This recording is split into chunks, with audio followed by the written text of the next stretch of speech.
Nyame word of mechiamo enen bre we Yesu Kristo dimo. Awurade asom dwen ka ba bia wo biara.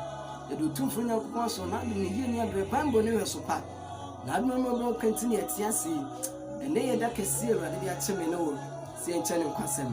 Timi nya do from mesra so be ya so no etie ni. Abra me no che Awurade asem yi. Ye frame me Pastor Paul. Timesra wo se wo video ya. Eya no wa share, no wa like. Na wo nwa bi nso nya bi atie. Me no bompa ye abra ye tie Awurade asem.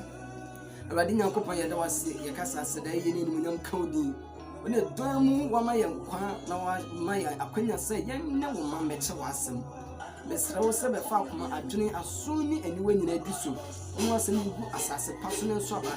Ibiriki an wo be so etie wasem ne hwimfo mamu se onfa nya adwuma ewo Jesu di mu. Mesra se na me nkokoro fa me mu kasa na yi me honhom si nkyɛn. Na nkokoro betena mu na watumi akasa kyerɛ ma sɛ de ope. Na wo ma ye nhyira ye de wase so etie wo Yesu Kristo di mu. Na me ba ka amen pa. Awurade enhyira no onye okese. Awurade de ne nkwasam bi ma ye nsa ye nkyɛ. Nene asema Awurade se me ne wo nkyɛ no. Atifi asem ne sɛ ɛsom bɛn na wo som. Ɛsom bɛn na wo som. Na ɛsom bɛn na ye papa. Ɛsom de he na ye. Amen. Se de nyani na ɛsom ewo mi ase na doso. Yewo eye Kristo som, yewo eye Buddhism, yewo Nkremo som, yewo Judaism, yewo Hinduism, yewo Toism, yewo Hare Krishna. Abosonsom, occultism som bebre na mibusa odofo de ne papa de na waye de na wafa. Enem ne se Awurade nya adoma adisua na se na asem kwawie no no hu som de papa no wetime do ho adon ewo Yesu dim ka amen. Odofo asem Awurade se me ne wonche me se tie me yie na menim se ye wonti na Awurade se me ne wonche se die nim asom wiase ne doso hwe ebi som fa eye Yesu Kristo so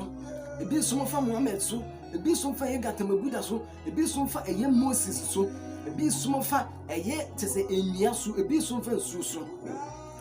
na asom ne die na papa enti wo som ne sen ne nya dofo wo som ne sen hwe asom wo do yin no nyina no nyame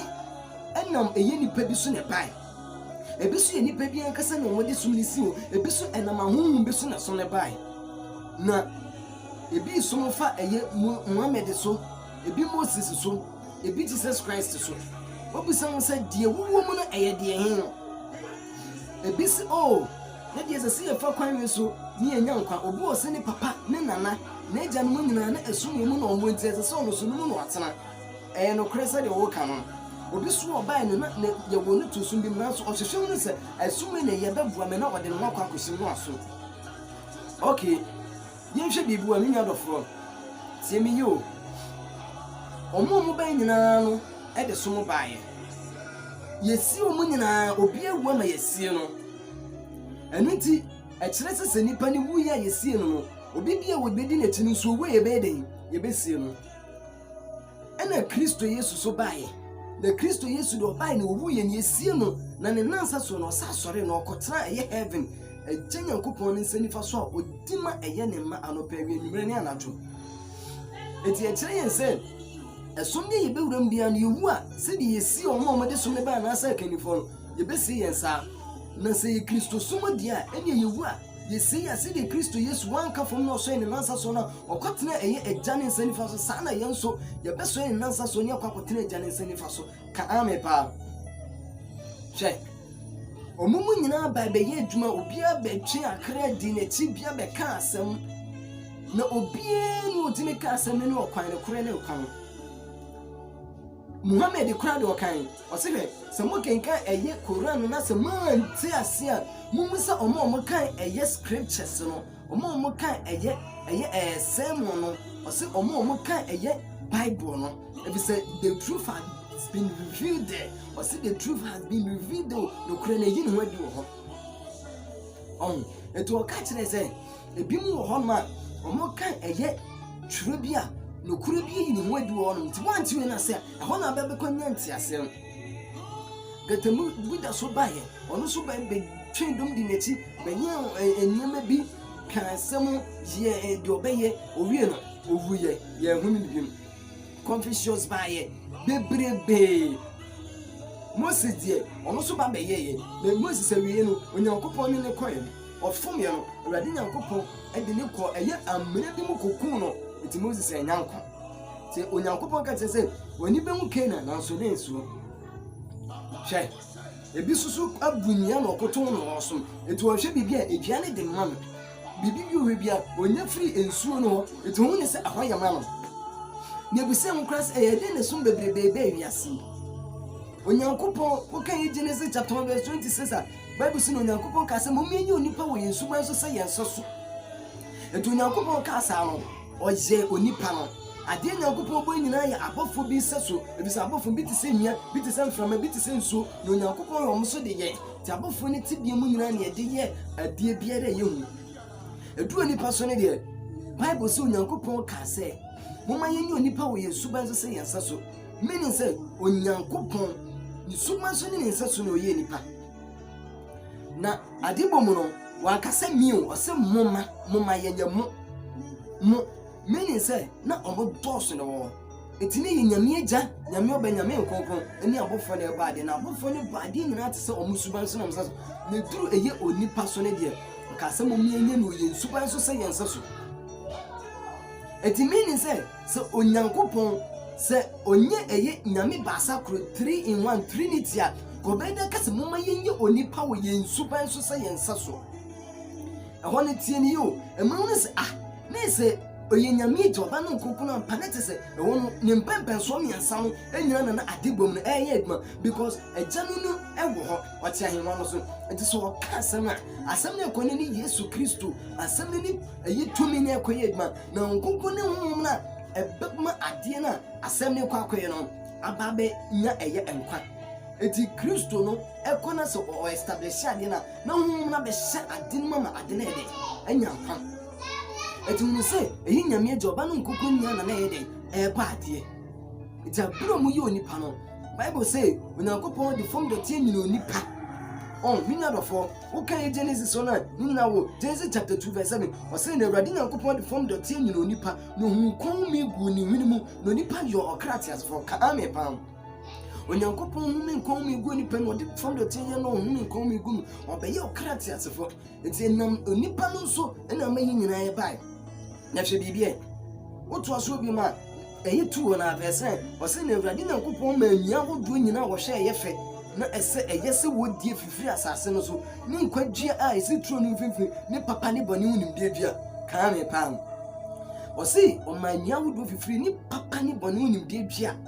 ɔse ɛne ɛyɛ nkwa adua a ɛsi turo no mfimfini ne papa ne bɔne hu nimdeɛ dua Kristo Yesu sɛ mene ɔkwan no kora ne nkwa no Yesu sɛ ɔse mene nkwa no ɔse obi bi ɔgyeme die no ɛyera no obɛnya daa nkwa Jesus Christ is the life of God. Only the life in this world. Only in Quadia. Many other for verse 9, Genesis 2, verse 9. Or say, Papa ni bonu devia, ni eye and quadri training fifteen. What's your saying? Me what is saying? Funny pennies and the Bible, and funny pennies and a tree. Namias and Nemi Dinyan coupon, Yaman. Shebiwa. A brown coupon, you know, catch it almost say. And you would 2 million so mundibi. Okay, verse 15 on Genesis chapter 2 verse 15 on say the Radina Kupo do nipa no kodie din trum say ono no we ho so the Radina Kupo show nipa say trum anya nyina dibi o say na papa ni bone wonim die twa no de eni if say da be die no wo na be wo nso aba be ka papa ni bone nim die twa no a papa ni bone nim die twa no e wo ho na nkwadua no so si ho na nkwadua ni gina ma Jesus Christ Yesu Kristo sa nkwadua no na eti nipa mu anase ni woni nipa ma ntine nipa mu da na hu de nti afi nipa wu hu de nti nipa wu minya dofo nkwadua ne papa no bonim ngedua no esi wona onipa no kotidi ye no etu kan Genesis 3 wona verse 1 ba no esi onipa so de abro bonsam ba ye nipa ne nche no be dada oba no a oba ne di aduaba no omudi aduaba no pe no omo beye okratie se wo se the Bible no kan no ebisa san kwan nim enkwadua na ne si tuo no fifi no ana mani pani nya nkwan etu firi ni pani mu san kwadua na ne mani pani nkwan no ejema Yesu Kristo etu fi nipa nu eti nipa ne beda pan eti nipa ne beda pan no mu sa fi wada deja oba ne be mu so mu da deja eti afi omo peso mo di bibi katom to mo ti se onyankopon eba woturo mu wo no Bible say omo suro ye no mu dwane no onyankopon fra Adam say Adam wo yin ofre ni so nipa wo say mete woni no me suro e bi se na me hu se meta adeja ka me podofo eti abro nipa no omotie dwebandi no san kwadua no a ne ti nipa no emma nipa ni wuda no etu koye san enkwadua ni Jesus Christ na Bible say onyankopon di Kristo huntani mu ode ni sie etu oba ade no nipa hu se Yesu Kristo wo na so no wo ye ti eye Shadrach Meshach ni Abednego tuja eye jafra na nu na so jafunu no abra ni Nebukadnezar koye no se mi hu se na o ma ye nan na do ka no te se onyame babi o ti asesen tie sa Jesus Christ na no ye nkwadua na o tu free true mo na o free ni pemman pa beda ampan no iti Bible say na nko ni pembuda so cause obey your cratias for na Bible so na nkopon ho me kon me go ni mu sa kon mu no ho me go mu ni Jesus Christ oneni eye enkwadua no Yashua Amashia Yesu Kristo onu kon me na no timi pem ko Yesu Kristo say obi bi ogimi die ni ewu obi nya dan kwa o say do ogimi die so wo mpo obi nya nkwa wo kan John chapter 11 verse 25 abra Lazarus ewu o ka che Martha so say Martha o say mi nu wusori ne nkwa no do ogimi die so wo mpo obi nya nkwa so ji we di ana na abra o ji di ye no onya Lazarus saba nkwa ka amepa eti Yesu Kristo eye ono ne nkon me no onyankopon mi gu ni pem na ne mani pa wo nkwa ni pa ya bone no sa nkon me ni firi ni pem ani Jesus Christ eti ni pa be dan pan because no ti ni pem na ni pa ye ho ti na ni pem no so dadeja ho be no so na ma ohunu se me dadeja ti me ko pa atade ahye ho mo kwan ne ho da so on sha atade because when ho muti on fa dadeja ho because ohunu na mu a sa be ni pa adwene wo ho eti ni pa nwe ho na mu ade etina ye nim fom nema etina hu se die ye nemu bia ye hu ma die ye na nipa ye bone no abeda mpan na obi hu so nipa afi wo hu ne se woda deja because afi wa be honam the Bible says some transma honam amu bewu na mum some transma honam amu hu da na mu benya nkwa etina nipa ne ye bone wi na nkwadua na ni Kristo Yesu tufi mu nipa beda mpan eti Bible say ayo nyankopon ya wo na koma mu no so yi nipa okay Genesis chapter 6 verse 5-6 na o say na Awurade Nyankopon enu no so yi onipa wa asase so o se na eye ne ya na komam na Awurade ka se mepepe nipa amabo afiri asase ni efise nipa efiri enipa so kosi totebo se ne mu wa wia ne wiemu no ma efise manum so me jowon o ti asese eye ne ya so yi onipa because ne nipa so de nipa ye bonefo na edi entina eba se Onyankopon ka se ne obema ne dobe bia ba be waji nipa because say Yesu Kristo na no tini pam nipa won kwa no wo fini pam ko ntia fini pawu eti se nipa wu bim na se nipa betena se nya nkwada eti se say Yesu Kristo ni be wiase bim no oba betena nipa mu eti Yesu Kristo baye no wo kan eye John chapter 1 verse 12 o se na dodo oji ni din ye no o ma wotumi so nya kopon ma ai fi do na mpamu ne fi nya kopon no mu no wo se fi onipa pemu sana John chapter 1 verse 1 no ba no kan o se bi tese na se no Nyankopon na se no Nyankopon na nam so no ya de na wan kwatina nya bibibia wo yeye o se na asem ni betre mu ye hu ni monyam o se be ye onipa ni hu ni monyam se eja no do ba wo ne kro oju no se ti ka se Nyankopon asema na asem na o kan e ko no e ye obi a ni Jesus Christ anu ti na so afa Nyankopon asema ni aduma o pu Jesus Christ eti woni nkwa ka amen pa eti Yesu Kristo no ne asem no ne jese biribi ba oba ebetem because eye and it is okay eye Proverbs chapter 8 with the free 17 ba o say media me do one odo me Yesu Kristo ya kasa no o say na wona wo hwehwe me no entem hume o say wunya die ni mu nyam wo me ho o say ahodi a echere ne tenene ma ba ye sini sika ene amapa o say na me no ba ye esene dwete a wo yiyi mu o say tenene timpon mu na me nam Yesu ba wanye bone do bra botene ni nto na tene ni tindu o se atemu akwan so pe o se me mama dofo diade ti o se na ma hye won adekurade amama o se Awurade bo me di fini na dwuma ase Yesu o se Awurade Nyankopon bo ndi fini dwuma ase ɔse ne nnwuma a ɛfiri tetentere de no mu adi kan ɔse ɔde mesi hɔ firi tetentere de ɔse firi mfitiaseɛ ansa na asase ba ne Yesu Kristo hɔ ɔse abunu ɛni hɔ no na wawome na wawo Yesu ɔse nsutire a ɛba nsuo pii ni hɔ no wonya mfa mmepɔ nsisi hɔ na nkoko nya naayɛ no na wawome Yesu so no wawo no ɔse wonya enyo asase ni wura mu ni wiase mfuturo no osiesie ɔsoro no na me wɔ hɔ ɔse bra wo twa abunu ni kɔntɔkron no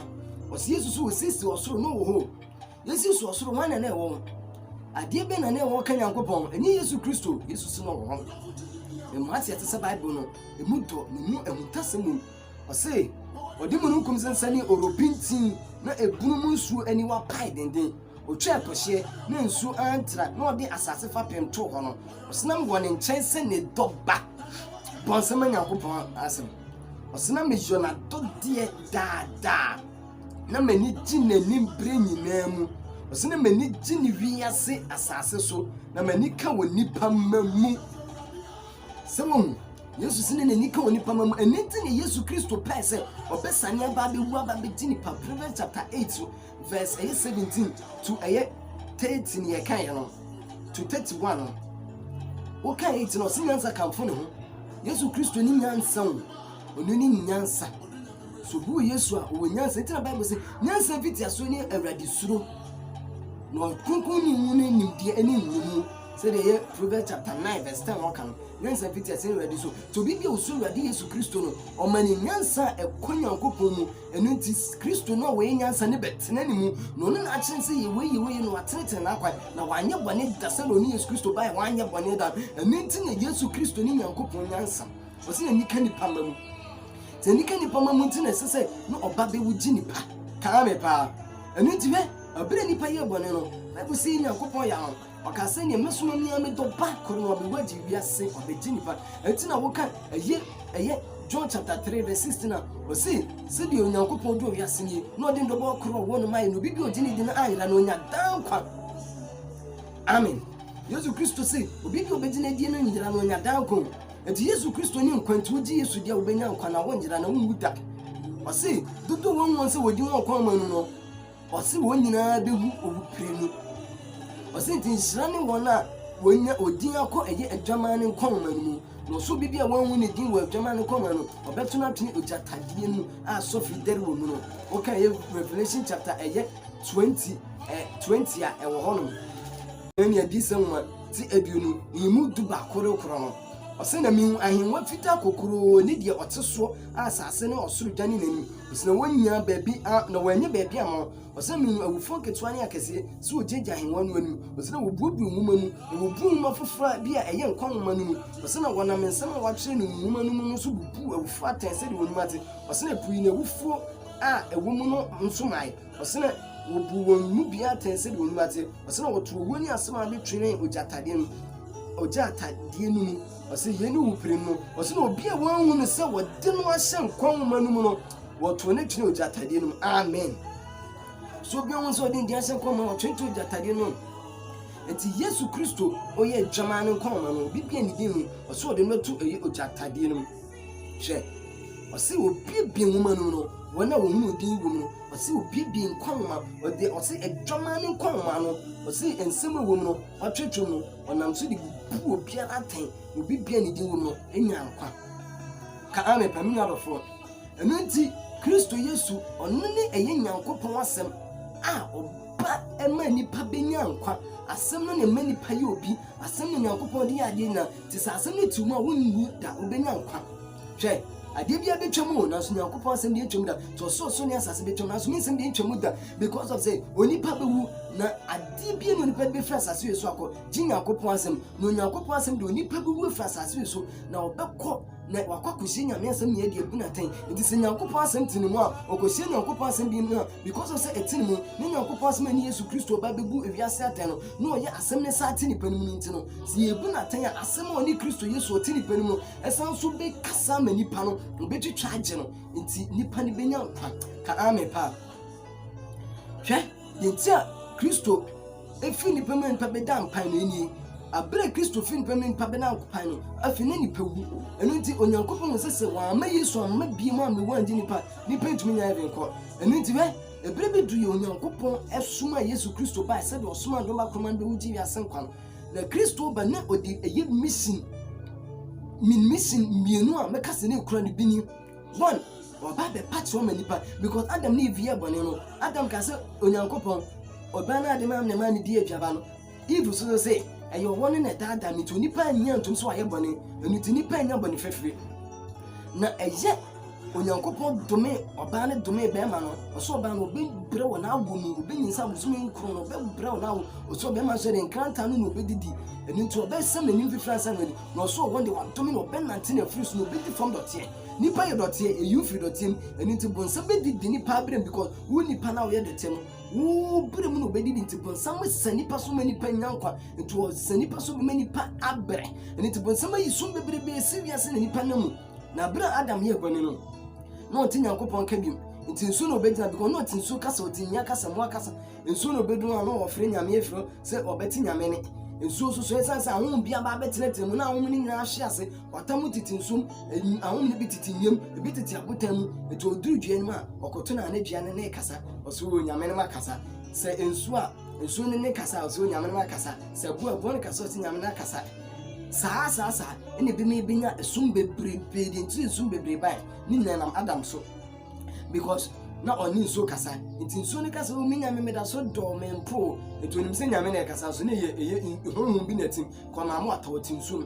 ahom bi ti dwem ti adunzifo bi kura so nkoti dwe edura bi ti me ka cha na abentin ka cha so me efre me se me ye adwuma me ye adwuma me dem sa ye we enu nti ayi dunsin no beba no hunu se we ni we ye sa adwuma we no hunu se eya haban we eye adwuma we ye adwuma we ka ame pan omokrati o Adam nyame ma ne sa tumi ni adom no enti no ni nya bibia kasa enu nti enam so ma oni abodi bebre wo so no enti afi na Adam admane afi Nyankopɔn che Nyankopɔn ne ntamate enti nso ne kasa oni bia kasa bibia kasa na de wo so ne nyina oni se Nyankopɔn nso ne Nyankopɔn ti asefo ka ame pan etene ne ma so bebrebe beba awia kura na awia ne dan ne mu nya di che na kasa na awia kasa no onim se awia na so onim se hu bi te soro a ono so ti awia no a ɔte se awia ɔne kasa because Bible me ate se Satan kura betimi adane no se han bɔfo eno nti ahom bebre ye ɔmo se han bɔfo ɔbɛkasa akyerɛ se Nyankopɔn nso na ɛya hu bi a ɔte awia no a oyi no se awia na kasa kyerɛ ɔdɔfo timoni na hɔ na so bebre be mfiri Nyankopɔn eno nti Yesu Kristo ba no osemeni okwan no kura ne nkwan John chapter 14 verses obi nkwa gya ne charge so na meso enti to ma dizan se Kristo Yesu ose owura ne be de yehuna gya no se antimo huna gya na ka John chapter 14 obi oni na ose ntimo huna gya no na ade na ase bisa me se be de huna gya no ose me no dada de ntimo hunu se me wa gya na gya no so me mu onipa be no etina ka se meti eye agya Nyankopɔn na agya Nyankopɔn se timu apart from Jesus Christ onipa be no etina ka se me no kwan apart from Jesus Christ onipa be no etina ka se me ni wiase han de odimi die ne ntena so no be nya kwan apart from Jesus Christ onipa be no otumi aka se for wo ha no ade so nyina tem so na me dwuno na meye apart from Jesus Christ ade na wo bre han tintin di ye kunya ba tintin bre ni etwa wa ba ju sikadi hwehwe Yesu no ba ju nkwa ka amen pam enu ti Yesu ba no nipa ye bone ya yansre na nipa wuye na nipa nya nkwanti no Yesu be pa chaw ma nipa ye mbone ho enu ti ose wo be so ye mbone na de kwa asenya no so eto ose wa bo Kristo Yesu asenya mama ye eto aso ye bone ni enum nyina akọ ose no adome do ose asenya no so se de be ya menu mi ne be nya Adam Abraham nhyira eti Yesu be pa chaw ma ye ebisa ose ye ja patro no nim do ye eti abra ye bu na asenya mu mpo nipa aguro no ye bu no ose eja patro no nim de wo ye emfa bone ye nto won so osima amasen bebu wiase atene mu ba se obena meso agi wiase nkwa ka amen enu ti Yesu Kristo obegi wiase nkwa eti opse boni ma nipa wie no ana afi obewuji nipa de ni moja bepepa nipa boni to wiase to nipa bodin se be nipa bi obegi na bi enya nkwa enu ti Onyankopon so aka chewe Acts chapter 4 verse 12 say Yesu Kristo dimu ena kotodwe nyina koto na tete nyina pem ka se Yesu Kristo ni Ewrade emma ye agya Nyankopɔn kwagye nti ɔse di mfoforo bi ani ɔsoro ase ana asase so a obegye eye nipa nkomom eni soro ni asase so eka edin Jesus Christ enum nkwa na begye nipa efso no nkwa na obedu nipa bi anya bi da efso no nkwa na obugu de ne ho abesi wa ma ya bia mpatade ameni papa ni it is when Jesus Christ ni amini odofo nya nkwa da ka me pa so you better repent look for Jesus Christ, receive him as your Lord and Savior, and he will save you. Baby, I will tell you, and Jesus Christ and the F and pronounce one million of food, Johnny say what? So Jesus Christ and if Papa make a such a yes to him say Johnny Fish Jesus Christ because Jesus Christ and the Bama won't come. Fapemini Jesus Christ to me Jesus Christ and Benyan quack, and if I don't tell and didn't cross me more. It's Jesus Christ, I blew the wheel. Says ye Genie dear, no better than I come. It's all for Christ, no say. O kanta no se me fa Yesu Kristo se me kra no ma genkwa enu nti betena me mu ne bedihini wo me mu na fa me ne awope etu fa nse wo kra no wa genkwa enu nti Yesu Kristo ba betena wo kra mu enu nti no se abra Nyankopon bo nipa no na eye Adam ni Eve na Kristo Yesu oti eye Adam ni Eve mu ne mu eye okra ti asefo to mo ye boni Yesu Kristo furu mu koi to mo beda mpan nti no mu nti obi bi obedi Yesu Kristo edi ni Yesu Kristo sa betena ni mu na nipa na ba beye honhom ti asefo na nipa ne nampan bi no ayema na onyankwa enu ti se obi di Yesu Kristo dia honkonkon no so ba be hye ne ma na honkonkon na cheche ne de wonye di nyame pe na otumi abone bre yese de Nyankopon pe na onyankwa na wanwu ankafom no wanye eye honam no wanye fom mu dotie na wampra akodotie na dotie ne pra honhom ne de akonkom na onyankwa je enu ti uji Yesu Kristo di no obetena wakoma mu because of say aka ne no oti nipa mu na nipa ye boni no tukoe eti Yesu be wuye no wama ye kwanya se ye gine di ni ye fa ne se ye kra ne agenkwa obeba betena yi mu na wama ye nyankwa je biem ne ya yire ne nya dankwa enu tuji Yesu Kristo di a oba betena na nkonko ba be hyew ma na wa kye wo de ye na do bibia onyankopon mu tini mu no Bible say omu ye nyankopon ma nti Yesu tiwa si Yesu wuye na wanka fam na okoso sa na wo so nka fam wo be kosoro because Yesu wanka fam na okoso ka ame pa eni ti we nyama hu se esese uji Yesu Kristo mum di because so mu nyina wuye yesi o mama so bi Yesu Kristo di wuye yesi no osore na okosoro nti Bible Hebrews so o tie Genesis fa so o di maye eye Stephen so kan bu as chapter 7 o abre yesi na bo se hye me hu osoro se bue na onipa ba no ti eye agya Nyankopon nifa so na odi maye ka ame pa eni ti Yesu Kristo ono na ti nipa mu na nipa wuo na nipa ye bone no na ofiri nipa mu koye na nipa hu se wadam pan nti woye wa benya honam na afiri nipa be okratia sewu na nipa wu nti yeji Yesu Kristo dia osa betena mu ye sa be mu tiasefo ye wuda honam ye de be pra kodetim cause we de filotim na honum ne de wuda nti sa wonkonkon no oni Yesu Kristo no be hye ye ma because Nyankopon ono ane oba no ne honkonkon obe hye ye ma wia afi ye be ye huhumu tiasefo nti wu a ye nka fam ye be sa so ne nyankwa ne akọ heaven because ya be mu tiasefo nunti ne sese wuji Yesu Kristo di na obetena ma wanya mu tiasefo na wanya kwa no wu da wanya kwa sacha wadwen fa ma Yesu Kristo jini di awade mu di nti sese wuji Yesu Kristo di ne so fa no so etam se baby a wotene fa pemenya Yesu Kristo dwane firi ho we baby Yesu Kristo tie fa pemenya ono na wanya kwa wate nti obusa Petro Peter se meni wano osu ni Kristo Nyankopon ti asefo ne ba na Yesu ka tense nya wonam ne moja ne yiche o na emeja woso ne yichire o Yesu se me ba se me be emeja na pede enye de mepe o se obi biara obegine di ne nya ebenya dankwa onjira obenya dankwa enti wuji Yesu di a wonyira benya dankwa obi biara obewu eye baako pe no anase obi biara bewo ne baako no obewu mienu na de bewu ne mienu no obewu baako na wanyankwa obi biara yewo na wo ye edika wo no yi obewu na wakose yi ba de bewu ne awo prenu anase awo toso mienu eye Yesu Kristo mu subo eye awo foforo ye awo mienu no obewu baako pe na wu no osore a onwu bi no benyankwa se Yesu oba ye obonesu na owu ye no osore koe no saa na won so be tinde so se Yesu Kristo di fa homa no no ne okwan no kure ne nkwa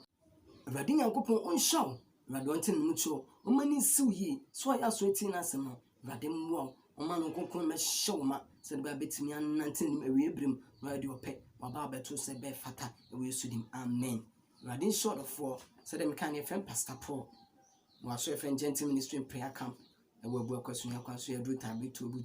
They won't quite into the disseminate one channel me. To me, source of found now my use no bed junk on a one gerada. Bring that down, corner home, yama cra. Oh, we used to them army pa. Miss Row, so Usha.